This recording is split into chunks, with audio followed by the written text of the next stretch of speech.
one of the things that I read in Jung's work that really struck me when he was talking about archetypes, he talked about the passion story. And he was speaking, you could say technically, looking for patterns. He said, well, what you have to understand about the Christian passion is that it's the archetypal tragedy. Okay, so let's think that through. Okay, so now we know that there's a category of story that constitutes a tragedy. Now, I'm not saying it's only a tragedy. No, it's not, because there's a resurrection. Yeah, it's a comedy. But it does include tragedy in it, yes, for sure. Yes, it subsumes the tragedy within a comedy. That's right. Exactly. But let's start with the tragic element, because it's easy. I think it is easier to understand.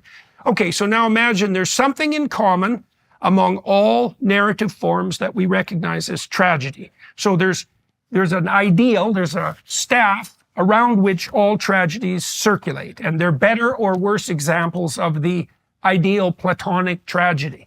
Okay, so how do you interpret the Christian passion in that regard? Well, obviously, the most tragic possible outcome is the worst possible demise of the least deserving person, right?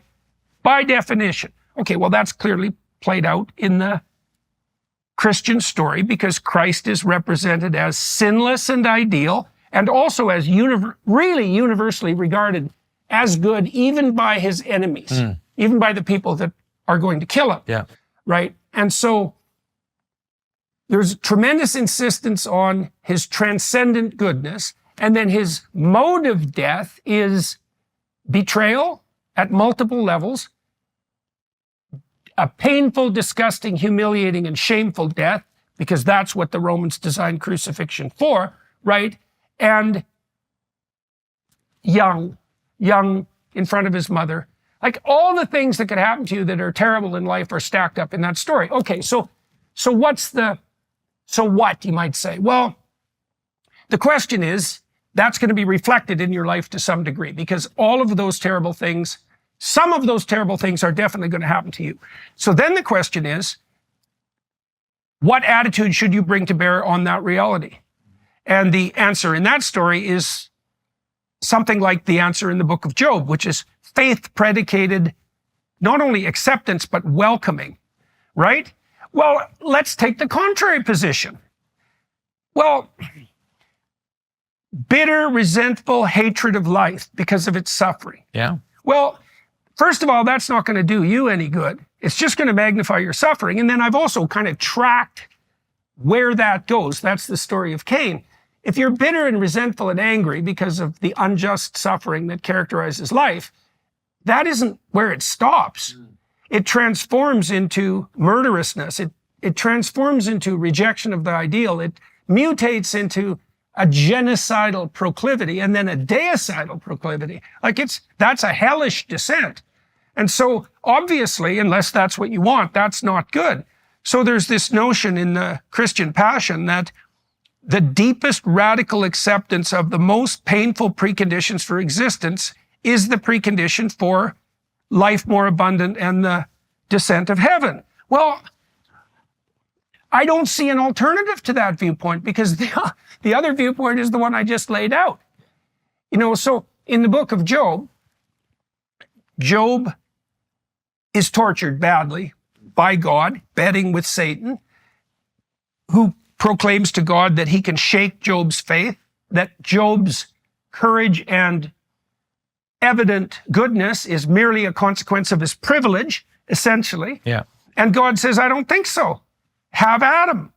And Job's decision, it's so interesting, Job's decision is that regardless of how the facts lay themselves out with regards to suffering at the moment, he will, on principle, refuse to lose faith in his essential goodness, despite his inadequacies, like his mortal inadequacies, and refuse to lose faith in the essential goodness of being. And one of the ways he justifies that is by recourse to his own ignorance. He says, well, and he does this in the dialogue with God, I don't know all things. I'm in no position to be the final arbiter of the value of being. And so I accept its, on principle, its essential goodness, and strive upward regardless of catastrophic suffering. Yeah. And I think all you have to do is invert that, because that would be the counterposition. nothing means anything, which is a foolish counterposition, or you aim down. Well, Yeah, I mean, I agree. And it's a difficult, but I think what you're asking people to swallow, it's a hard pill to swallow for some people, because in some ways, you know, what we're saying to people is that suffering is part of existence, right? So we have this story, for example, in Garden of Eden, we have a story that explains the origin of death, the origin of suffering.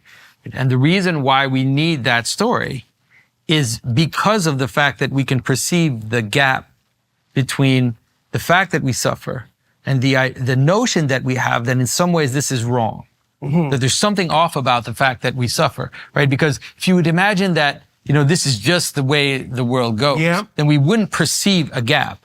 The fact that we perceive a gap between the difficult suffering that we have in life and something else, like something that we think should be or that we could hope would be, you know, that's accounted for in that story. So we can complain about that. Like we can say, well, it's horrible. I hate that story, right? I hate the fact that, you know, this Adam and Eve, they eat this apple, they fall into this separation, they deal with this separation. And now I have to, you know, we don't like the story, but everybody lives with that gap.